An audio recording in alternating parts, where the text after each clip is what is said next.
Okay, isang magandang umaga po sa inyo lahat. At purihin ang ating Panginoon sa umagang ito at salamat sa mga naghandog ng kanilang mga talento para sa ating Panginoon.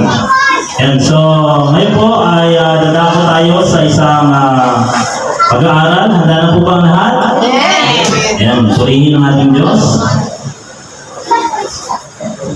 Ayan, so sa umaga po ito, nais ko po kayong handugan ng isang paksa na pinagdatang po the providence of God. Ayan, so ang ating Panginoon, ano po, ay meron siyang magandang plano sa lahat ng mga tao. Ano po? At dito makita natin, ang lesson natin matatagpuan po yan sa aklat ng Genesis. Ayan, Genesis chapter 45 verse 5 to 8. Kaya kukunin natin yung buong kwento ano po sa buhay ni Joseph. Sino po ba nakakilala kay Joseph the Dreamer? Meron po ba? Meron po nakakilala? Si Joseph po yung nagtitinda ng taon yan. Siguro lang. Si Joseph the Dreamer. Ano po? So ang kanyang kwento, makikita po natin yan sa aklat ng Genesis chapter 37 hanggang 50. Ayan. So, dyan natin makikita yung kanyang buhay. Ano po? So, maraming bagay na kailangan nating matutunan bilang isang lingkod ng ating Panginoon. Ano po? So, atin po muna pakinggan. Nanyahan ko po kayo magsitayo bilang paggalang sa salita ng ating Panginoon. Pakinggan po natin ang sinasabi sa aklat ng Genesis chapter 45 verse 5 hanggang 8. Ganito po ang ating mga pakinggan. Ngayon, huwag kayong magdalamhati o magalit sa inyong sarili sapagkat ako ipinagpiliin niyo rito sapagkat sinugo ako ng Diyos na una sa inyo upang magligtas ng buhay. Sapagkat ang tagdudong ay 2 taon na sa lupain at 5 taon pang hindi magkakaroon ng pagbubukid o pag-aaniman. Sinugo ako ng Diyos na una sa inyo upang magpanatili para sa inyo ng mga matitira sa daigdig at upang panatilihing buhay para sa inyo ang maraming nakaligtas. Kaya hindi kayo ang nagsuko sa akin dito, kundi ang Diyos, at ginawa niya ako bilang ama kay Paraon at bilang Panginoon sa kanyang buong bahay at tagapamahala ng buong lupain ng Egypto. Pagpalain ang pagbabasa at pagdarinig ng kanyang salita. Tayo po sandali mo ng lumuko at tayo ay manalangin.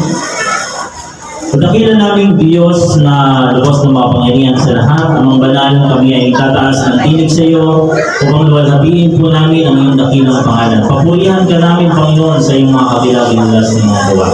Amang banal, sa oras din ito kami ay nagpapakagaba sa iyong harapan upang hilingin ang lahat ng mga pagkakasala na nagawa namin, Panginoon. Amang banal, patawarin niyo po kami, linisin mo ang aming mga puso, ang aming isipan sa oras na ito upang kami po ay maging dapat sa iyo. Lord, salamat sa oportunidad na ito na binigay mo sa bawat sa amin. Salamat sa iyo, Panginoon, sa pagbangon mo sa aming mga sa bawat sa aming mga higaan, Panginoon. Nataglay namin ang buhay at ang kalakasan na nagmumula sa iyo. Salamat sa iyo ng marami, Panginoon, sa mga plano mo sa aming mga buhay. Alam namin, Lord, na dinala mo kami rito, hindi ayon sa aming mga sarili, kundi ito ay isang plano na nagmumula sa iyo, Panginoon. Salamat sa iyo ng marami, Panginoon, sa paglilid mo sa amin hanggang sa lugar na ito, Panginoon. Kaya, O Lord, dalangin namin na ang lesson namin sa umagang ito ay pagpalain mo, Panginoon. Ang lingkod mong gagamitin ay ilagay mo sa iyong likuran. At ang lahat na mahahayag, Panginoon, ay sa iyo ay kararangal, Panginoon. Gayon din sa ikatututo ng bawat sa amin upang magamit namin kasangkapan sa aming buhay sa sanlibutan ito. Lord, salamat sa iyo ng marami. Lahat ng bagay nito ay aming hilig at kailangan sa ating sa pangalan na Jesus. Amen. Maraming pong salamat. Pwede po tayo magsuko. Yan, the providence of God. Ano po. So, minsan, ang ating buhay ay ihahanda ng Diyos sa isang napakagandang kalalagayan. Ano po? So, meron po akong tatlong points na nais-share sa inyo sa umagang ito. Ano po? At nawa ay samahan niyo ako upang ating alaman ang plano ng Diyos sa oras na ito. So, number one, tracing His providence. Ano po? So alamin natin, hanapin natin, ano nga ba ang balaki ng Diyos sa ating mga buhay. So, una, sabi dyan, letter A, yung providensya ng ating Panginoon nagsisimula pa lang mula sa tiyan ng ating mga magulang. Ano po? So, kung titignan natin kasi ang Diyos, ano po, napakalawak ng kanyang kaisipan, napakalawak ng kanyang mga balaki, ng kanyang mga plano patungkol sa ating mga buhay. So, dito makita natin sa book of Jeremiah. So, buksan po natin. Jeremiah chapter 1 verse 5. Ang sabi niya, before I formed you in your mother's womb, I chose you. Before you were born, I set you apart. I appointed you to be a prophet to the nation. So, tingnan natin yung buhay ni Jeremias. Ano po, kung makikita po natin dyan, ano po, mula pa daw sa bahay bata ng kanyang ina, inihanda na siya ng Diyos. Diba? So tayong lahat, kung titingnan natin sa buhay natin, mga batid, ano kaya ang plano ng Diyos sa buhay ko ngayon? Diba? Kung titingnan natin, ano kaya yung dahilan ng Diyos, bakit niya tayo dinala rito ngayon? Kasama kaya ito sa kanyang plano? Kasama kaya ito sa mga balaki ng ating Panginoon sa buhay natin? Lahat ng tao sa mundo, mga kapatid, mayroong plano ang Diyos. Diba? Even sa ating mga buhay. Kung papansinin natin, hindi isang aksidente na nandito ka ngayon, kapatid. Diba? Kundi pinaplano ng Diyos ang lahat ng mga bagay ayon sa kanyang mabuting kalooban. Kung titignan natin sa Jeremias, ano po, bago daw siya isilang, pinili na siya ng Diyos. Naniniwala ka ba, kapatid, na bago ka isilang, pinili ka rin ng Diyos? Amen. Diba? Pinili tayo ng Diyos upang maging kanyang mga lingkod. Ang purpose ni God, kung titignan natin ang ating mga Biblia, sa aklat ng Efeso, buksan niyo nga po, mga kapatid, Ephesians chapter 1, verse 12. Tingnan niyo nga po, mayroong magandang plano ang Diyos sa buhay natin. No? Sino po ang unang makakasumpong? Pakisuyo po, pakibasa. Wala siya dito. Adlib siya.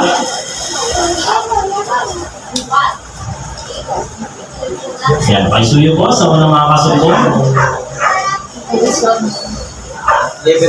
Upang tayo maging kapurihan ng kanyang kalawlakihan, tayo nagsiasa ng unang kay Kristo. Ayan, maraming salamat. Ano po? Upang tayo maging kapurihan ng kanyang kalwalatian, tayong mga nagsiasa ng una kay Kristo. So, titignan natin dito, mga kapatid, ano po, na ang purpose ng Diyos sa buhay natin ay upang maging kapurihan daw ang bawat isa sa atin sa Panginoon. Diba? May purpose ang Diyos, bakit ka nandito?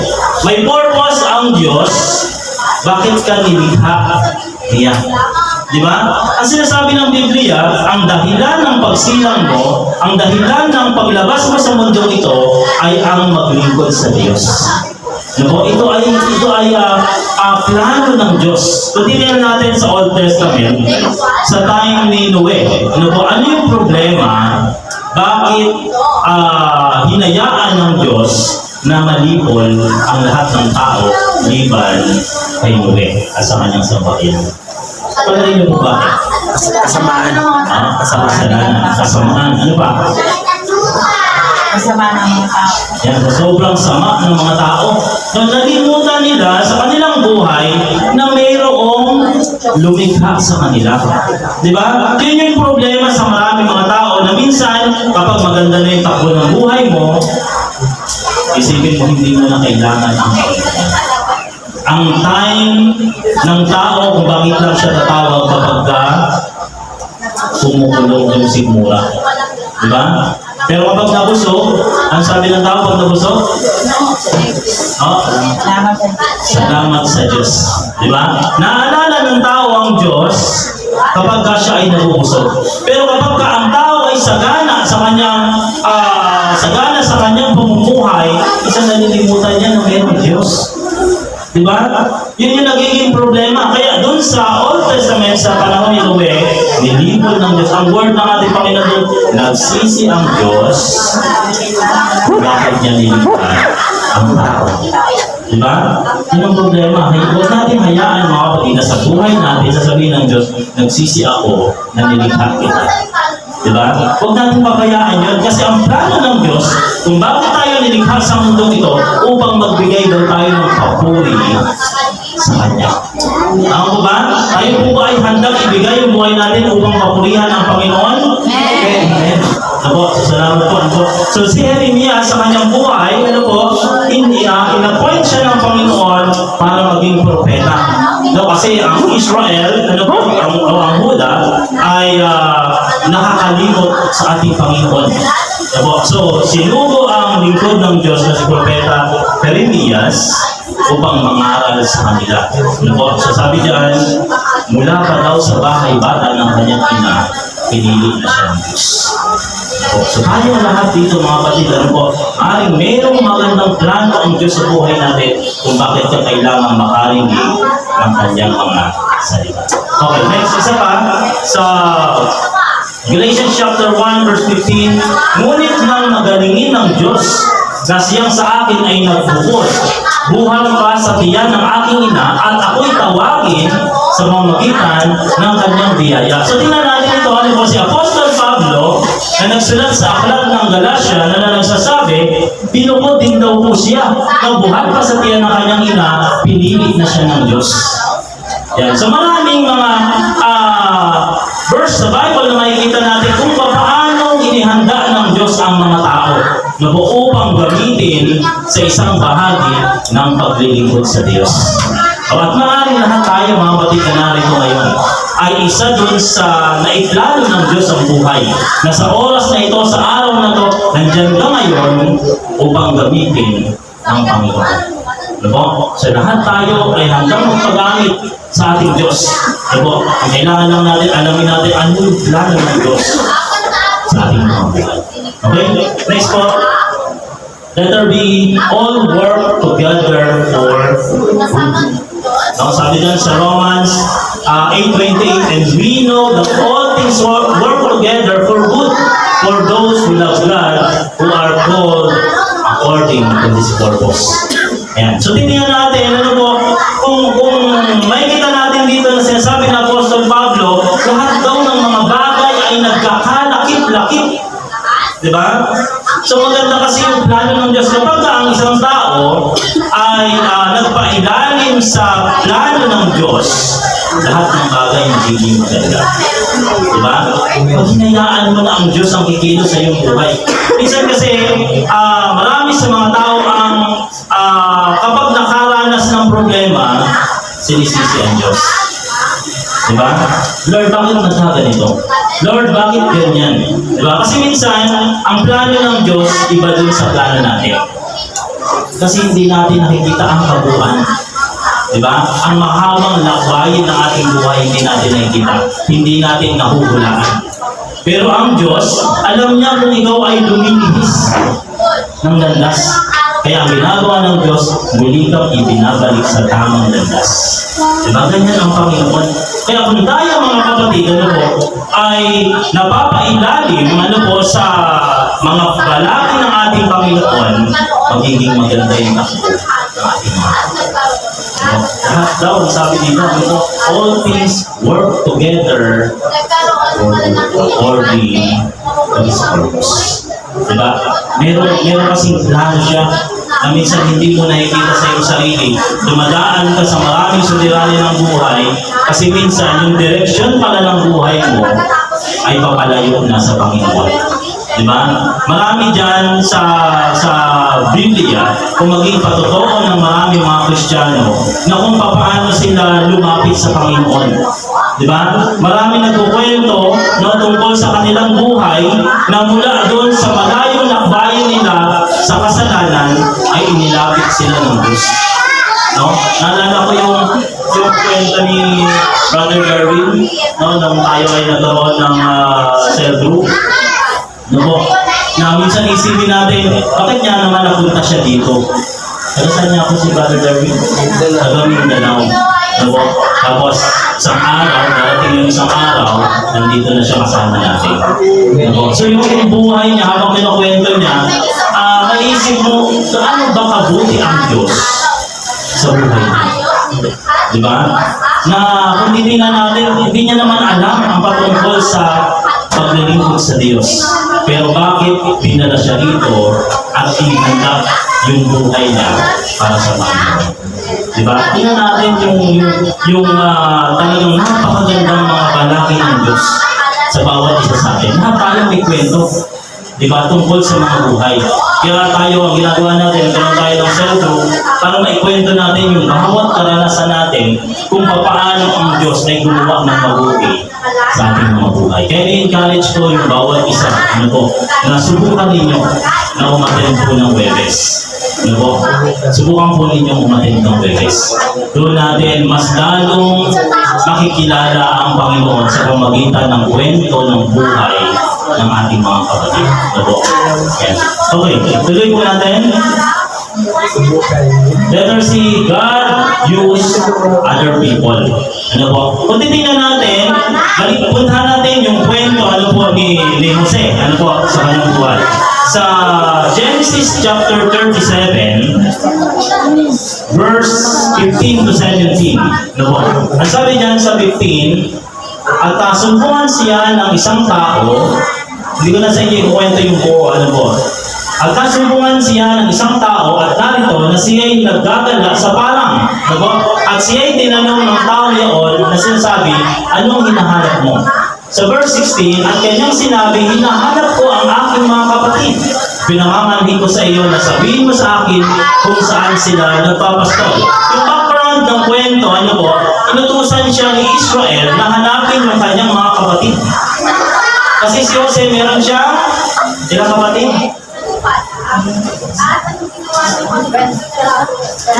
Ha? 12 silang magkakapatid. Yung 12 angkan ni Israel. Ayan. So, doon, sabi dito, inutusan si Jose na pumunta sa kanyang mga kapatid para tingnan yung kalalagayan. Kung titingnan natin, yung providence of God, sa buhay ni Jose, makikita natin dito nagsimula.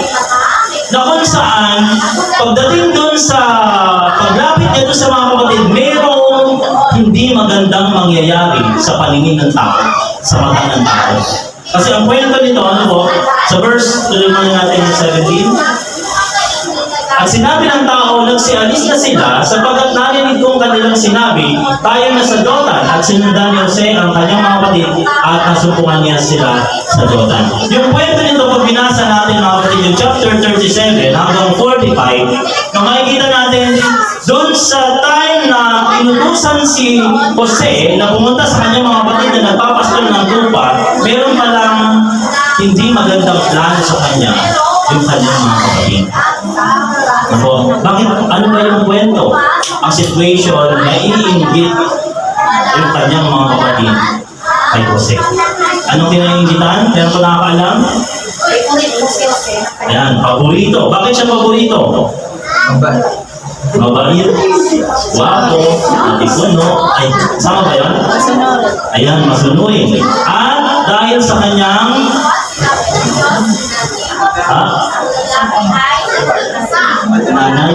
nanay, ano pa? Masipag, takalihan, saka Diyos. Yan, salamat po dahil sa kanyang mga panaginip. Sabi ko na, naisip ko na yun, kaya lang, binigyan naman akong sabihin, ayun, tuloy, naunahan akong pastor. Si Jose kasi ay laging nananaginip. Ano ang panaginip ni Jose? Meron daw bunton ng mga trigo. Trigo ba yun? Kaya nagkakamali. Tumayo yung kanyang bigkis at yung ibang mga bigkis ay yumuko doon sa kanyang bigkis. So, ang sabi ng mga kapatid, ibig ko bang sabihin, ikaw ang magiging parang Panginoon namin, sabi niya. So, palaging nananaginip ng gano'n hanggang sa ang mga bituin at buwan ay lumuluhod sa kanya o lumuluhod sa kanya. So, gano'n yung mga panaginip na ibinibigay ng Diyos kay Jose. At yung mga panaginip niyang ito ay hindi niya naman inililihim sa kanyang mga kapatid. Pero yung mga kapatid niya ay nagagalit. Opo, nagalit yung mga kapatid niya. Kasi iniisip nila na magiging Panginoon nila itong si Jose. Opo. Kaya ang ginawa ng mga kapatid ni Jose, nung masumpungan nila, nung makita nila na si Jose ay papalapit, ang ginawa nila ay binalak nila na si Jose ay patayin. Opo. Hinalak ng mga kapatid niya na siya ay patayin. Pero si Ruben, si Ruben na panganay sa mga magkakapatid, ang sabi niya, huwag natin siyang patayin. No? Kundi ihulog na lang natin siya sa balon. So ang ginawa ng mga kapatid, inihulog sa balon. Pero nung dumaan ang karwahe na papunta ng Egypt, ang sabi ni Huda, huwag na natin patayin. Ibenta na lang natin itong si Jose para tayo ay magkaroon ng pera. Sabi gano'n. So ang ginawa nila, iniahon nila sa balon at ibinenta sa mga amalasita. So kung titingnan natin, hindi maganda pag inaral mo yung kwento na pag binasa mo, naisip mo, bakit kaya magagawa ng isang kapatid o ng mga kapatid Jose na balakan ng masama ang kanilang kapatid? Diba? Ito yung titingnan natin. Pag tinignan mong ganon, hindi maganda yung plano. Hindi maganda yung kahihinatnan. No? Pero kung titingnan natin dito, kung titingnan natin doon, na kung saan mayroon palang magandang plano ang Diyos na hindi nakikita ng mga tao. Diba? Ano po ba ang nangyari? So, titingnan po natin. Next po, number 2. Continue po natin. Purpose of His providence. So, tingnan natin, ano? Sa letter A, nasabi dyan, to save His family.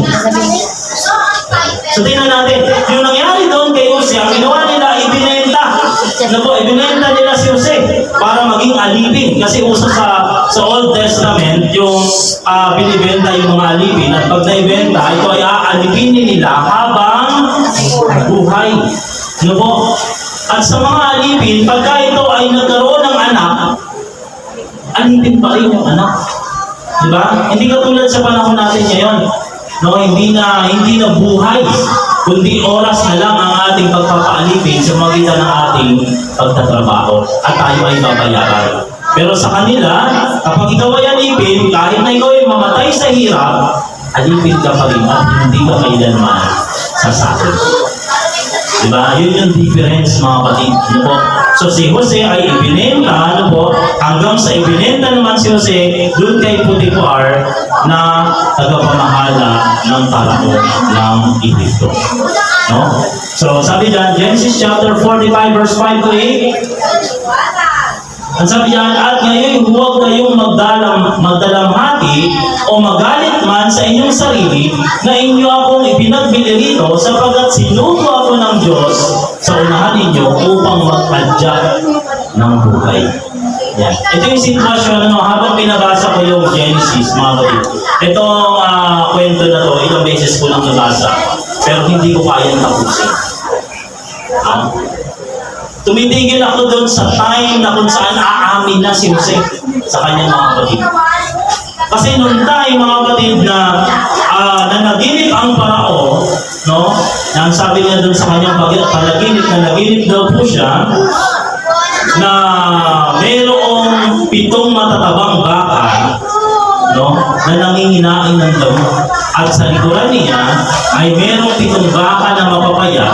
And then, kinain ng mapapayat yung matataba. Pero, yung kanilang katawan ay nanatiling mapayat.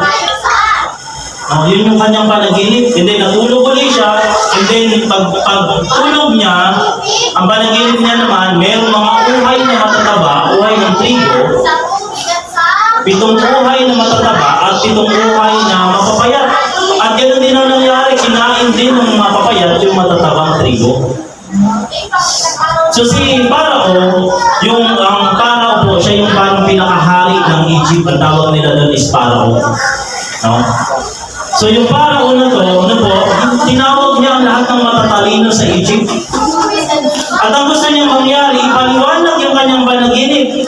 Pero wala ni isa man ang makapagpaliwanag. Kaya ang nangyari ay ipinatawag si Jose. Si Jose kasi ay naging tagapamahala ng bilangguan. Ngayon, nung malaman nila na si Jose ay nagpapaliwanag ng panaginip, ipinatawag nila si Jose. Then, in-explain ni Jose sa magitan ng presensya ng Panginoon, ng tulong ng Diyos, yung panaginip ng Panginoon. At ano yung paliwanag? 7 taon, no, yung 7 taon na, yung 7 batang matataba, ang sabi ni Jose, ay 7 taon na kasalanan. At yung 7 baka na mapapayat ay 7 taon na tatutunan. Walang bunga ang lupain sa loob ng 7 taon. At ganyan din ang paliwanag doon sa buhay, yun po, sa tribong mataba at tribong mapayat. So kaya nung ma-explain nito ni Jose dun sa Parao, no, ang sabi ni Jose, ang kailangan natin gawin, maghanda tayo ng 7 taon ng sagana. Ipunin ang lahat ng mga ani ng lupain. Kaya nakapag-ipon sila ng, sabi doon, dami ng bumangin. Abo, sobrang dami. Na walang mapaglagyan yung bawat mga kamalig. Para sabi niya doon, kung dumating yung 7 taon ng kahirapan, eh meron silang magagamit na pagkain. So kaya yung time na ito, mga kapatid, ano po, yung purpose ng ating Panginoon kung bakit dinala si Jose doon sa Egypto ay upang manatili ang mga Israelita. Diba? Ito yung nakikita natin, 7 years nakasaganaan, 7 years na kahirapan. Kung titingnan po natin doon, mga kapatid, ano po, yung plano ng Panginoon sa kanila, ayaw niyang malipol. Ano po, kaya sinasabi dito ni Jose, nung time na ipinagtapat niya na yung kanyang sarili doon sa kanyang mga kapatid, dahil yung time na to, sinugo ni Israel, yung kanyang 10 anak, para pumunta sa Egypt, para bumili ng pagkain. Kasi sila nasa Kanaan. Ano po, nasa Kanaan ang Israel. Nasa Kanaan si Israel at saka yung kanyang buong sambahayan. Ngayon, dahil ang kagutom ay 7 taon, no po, nagkaroon ng kagutom sa buong sanlibutan. At affected ang Kanaan. No, dun sa kahirapan. Kaya ang ginawa, sinugo yung kanyang mga anak, no, yung kapatid ni Jose, para pumunta sa Egypt, dahil sa Egypt lang meron pagkain. Dahil yun yung ginawa ni Jose. Nung pumunta doon, yung kanyang mga kapatid, hindi nila nakikilala si Jose. Hindi nila nakikilala kasi mahabang panahon. Tapos si Jose pa ay naging parang pinaka-pinuno na sumunod sa Parao. Nung ginawa siya katiwala after nung ipaliwanag niya yung panaginip. Ibinigay sa kanya yung singsing na Parao bilang tanda na siya yung kasunod sa pamamahala ng hari. So nung time, mga kapatid, medyo mahaba lang yung kwento ng Old Testament. Pero kung titingnan natin, nung time na nagsibili doon ang kanyang mga kapatid na hindi siya nakilala, no? Pag binasa ninyo, may iiyak kayo. No? Lalo na doon sa point na maamin na si Jose sa kanyang mga kapatid. At yung mga kapatid niya, sobra yung kanilang pagkatakot kay Jose. Kasi si Jose yung parang Panginoon ng Egypt. Natatakot sila. Kaya dun sa time na to, sabi niya sila magpakilala na siya, sabi ni Jose dyan, sa verse 5 to 8, ano po, at ngayon huwag kayong magdalang hati o magalit man sa inyong sarili na inyo akong ipinagbili dito. Tignan niyo mga kapatid, ano po, kanina dun sa simula ng ating lesson, ginawan siya ng masama ng kanyang mga kapatid. Gusto siyang patayin, pero hindi pinahintulot ng Diyos. Hindi ipinagbili siya, ano po? Hindi nung ipinagbili siya, yung plano pala ng Diyos, dadalhin pala siya sa Egypt dahil mayroong dahilan ng Diyos. Upang ang bayan ni Israel, upang ang lahi ni Israel ay hindi mamatay dun sa 7 taon na natulog. Kasi alam niyo ba kung gano'n katagal, di ba? Yung isang taon, sino rito nakaranas nung, isa yung pandemic, di ba? Yung pandemic, ano yung sitwasyon ng pandemic? Sobrang hirap. Mabuti na lang yung government, meron pang natitira, di ba, na ipinakahagi sa mga tao. Pero ilang taon na yun? 1 year yung pinakamahirap, di ba, na hindi nakakalabas. Pero yung sinasabi dito, 7 years. Tingnan natin ito. Kapag ang buong mundo ay walang makuhanan ng pagkain sa loob ng 7 taon, ano kaya ang mangyayari? Diba? Mamamatay. Ang mamamatay. Magkakagulo. Diba? Yan, magiging masama yung tao para lang makakain, kailangan magnakaw, gumawa ng masama. Diba? So ito yung makikita natin. So yung nangyari dito, sa panahon na ito, mayroong magandang plano ang Diyos na kung saan ang sinugo ay si Jose na dinala sa ibang bansa, sa Egypt. At binigyan ng Diyos ng wisdom, ng karunungan, no? Para makalaman yung mga plano ng ating Panginoon. Sabi niya, no, sapagkat sinugo ako ng Diyos sa unahan ninyo upang mag-adya ng buhay. No? Iniligtas niya ang buhay ng kanyang sambahayan. Ayun yung pala yung plano ng Diyos. Next verse 6. Sapagkat may 2 taon pa. No, ibig sabihin, sapagkat may 2 taon nang ang kagutom ay nasa lupain at may 5 taon pang hindi magkakaroon ng pagbubukid o pag-aaniman. So 2 years pa lang, umaabot na sa Kanaan yung kagutom. Diba? So 2 years pa lang, nararamdaman ng Israel yung kahirapan. Kaya ang ginawa niya, sinugo niya yung kanyang mga anak, sina Ruben at sila Huda. Ang sinugo yun sa Egypt para bumili ng pagkain. So 2 years pa lang, nauubos na yung kanilang mga pagkain. Diba? Kaya kung titingnan natin dito, ano po, sinasabi dito ni Jose sa kanyang mga kapatid, lumipat kayo dito sa Egypt. Kasi meron pa 5 taon ng kahirap. Titingnan natin sa buhay natin, kung sa atin mangyari itong sitwasyon, ano kaya ang plano ng Diyos sa buhay? Minsan kasi hindi natin nakikita. Hindi natin alam kung ano ang meron pinagpasa. Hindi natin alam kung ano mangyayari sa atin sa makalawa, sa isang linggong darating, sa isang taon na darating.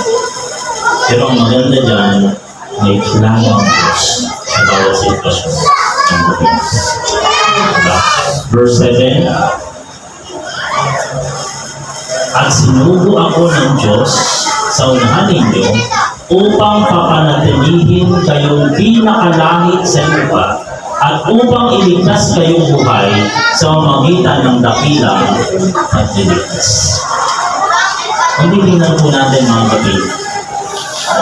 Yung kanya kasing mga kapatid na lalaki, yung 10 kapatid ng lalaki, ay sobra yung kanilang parang konsensya. No? Kasama yung kanilang pagkatakot na baka sila ay bawian ni Jose. Kasi iniisip nila, ginawa nila ng masama si Jose, pinagplanuhan nilang patayin, and then ibinenta nila. Iniisip nila ngayon na nung si Jose na ay nasa itaas at parang siya yung pangalawang pangulo doon sa Ehipto, natakot sila ngayon na baka sila ay bawian o magalit ang kanilang kapatid. Diba? Pero pilit na ipinaliliwanag ni Jose sa kanyang mga kapatid itong bagay na ito. No? Sinugo ako ng Diyos sa unahan ninyo. Alam niyo po yun mga kapatidan po, yung isang bagay na hindi maganda, yung isang bagay na negatibo, ilalagay mo sa isang positibong pagsikat. Diba? Ginawan siya ng masama, pero sa isip mo kasi, hindi yun masama, kundi plano ng Diyos. Nanakuha niyo ba mga kapatid mo? Yung isang bagay na iniisip natin hindi maganda, pero kay Jose, inisip niya na ito ay isang magandang plano. Ganun din sa buhay natin. Isa nakakaranas tayo ng mahihirap na sitwasyon. Pero hindi natin alam, may plano pala doon ng Diyos. Bakit mo kailangan maranasan ang ganito? And then, number 8, hindi nga kayo ang nagsuko sa akin dito, kundi Diyos. Tingnan po natin, from verse 5 hanggang verse 8, 3 times niyang sinabi yung salitang God sent me you. 3 times. Na pinapaliwanag na sa mga kapatid niya, sinubok ako ng Diyos.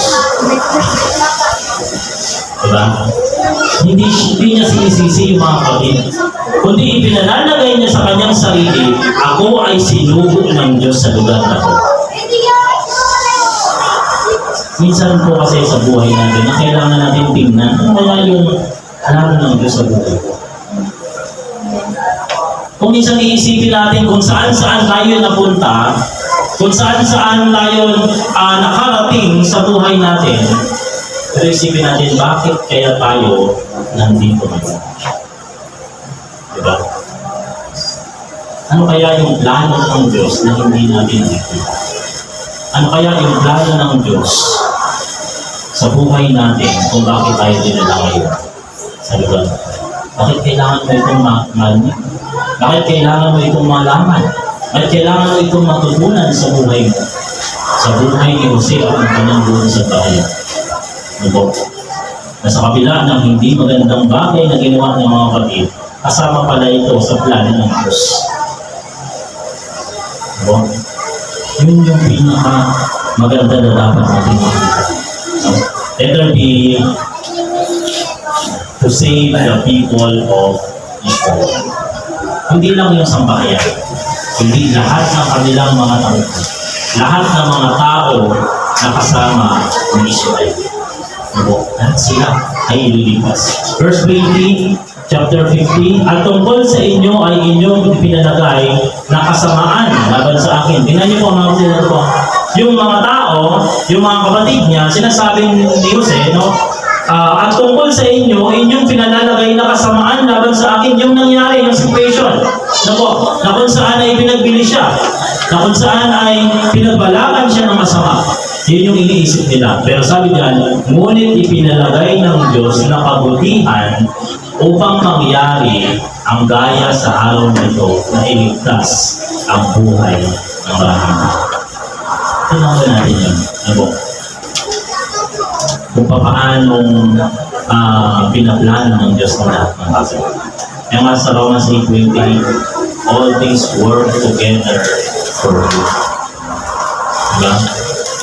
Isa naisipin mo, bakit ko naranasan ang ganitong bagay sa iyo? Bakit kaya hinahayaan ng Diyos na mangyari sa atin ang mga bagay? Number 3, ito ang dapat last experience. Magtiwala ka lang. Magtiwala lang tayo sa Panginoon. Kasi yung hindi mo nakikita ng Diyos. Yung mga plano natin minsan, na sasabihin natin, iba ito sa aking iniisip. Iba ito sa aking mga plano. Pero ang titignan natin, dapat hayaan natin ipagkatiwala yung buhay natin sa Diyos. Ang sabi dyan, the letter A, sometimes ang uncomfortable things allow to happen. Diba? Yung mga bagay na hindi maganda, minsan pinapayagan ng Diyos na mangyari sa buhay. Sabi ko nga minsan, yung daan mo, no, ito yung plano ng Diyos na dapat mo nakaharap. Pero minsan kapag ikaw ay nalilinis ng landas, ibinabalikan mo. Ano? Bakit? Kasi mahal tayo ng Diyos. Sabihin mo sa kapatid mo, katabi mo, mahal ka ng Diyos. Mahal ka ng Diyos. Kailangan lang natin magtiwala. Kailangan natin magtiwala sa Diyos. Kasi ang ating mga bala ay hindi bala ng Panginoon. Ang ating mga kaisipan ay hindi katulad ng kaisipan ng Panginoon. Kaya kailangan mo lang ipagkatiwala yung buhay mo sa Kanya. Kasi siya ay nakikita niya ang lahat ng mga bagay para sa ikabubuti ng mga taong nagtitiwala sa Diyos. Let there be. Remember that there is no accident because everything happens according to His plan. Walang aksidente na yan. Hindi aksidente na nandito ka ngayon. Hindi aksidente na nakarating ka dito. Diba? Kundi kasama yan dun sa plano ng Diyos na sa araw na to, na sa oras na to, nandito ka, makikinig ka ng kanyang salita. Diba? Kailangan ng magtiwala. Ano po? Isipin natin, ano ba ang plano ng Diyos sa buhay ko? Yun lang yung kailangan nating malaman. Ano po? Yung plano niya sa buhay natin upang tayo ay makarating kung saan naroon ng Diyos. Diba? Jeremiah 29:11, sabi ko, for I know the plans I have for you, declares the Lord. A plan to prosper you, not to harm you. A plan to give you hope and the future. Diba? Yung plano niya, hindi para sa kasamaan natin. Diba? Ang plano niya sa ikabubuti ng bawat isa sa atin. Kaya tiwala lang kapatid. Yun lang ang kailangan natin. Magtiwala tayo. Meron palang plano ang Diyos sa buhay ko. Dinala ako dito ng Diyos kasi meron siyang gustong malaman ko. Diba? Kung isipin natin, 2 years ago, no, hindi ko akalain na magkakaroon ng pagsamba sa lugar na ito. 1 year ago. 1 year ago.